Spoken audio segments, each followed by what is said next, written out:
ఇవాళ మనం చెప్పుకోబోయే విద్య తాంత్రిక కూర్మయంత్ర సాధనా విధానం గురించి మంత్రసహితంగా చెప్పుకుంటున్నాము. ఇక్కడ మేము చెప్పబో మంత్ర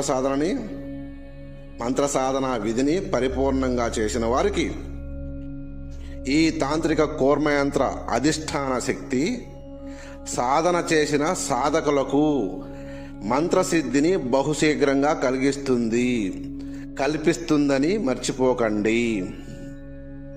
సాధకులకి ఏ మంత్రాలనైనా సిద్ధింపచేసుకునే దిశగా సాధకుల సాధనని నడిపిస్తుందని తెలుసుకోండి సాధకులారా.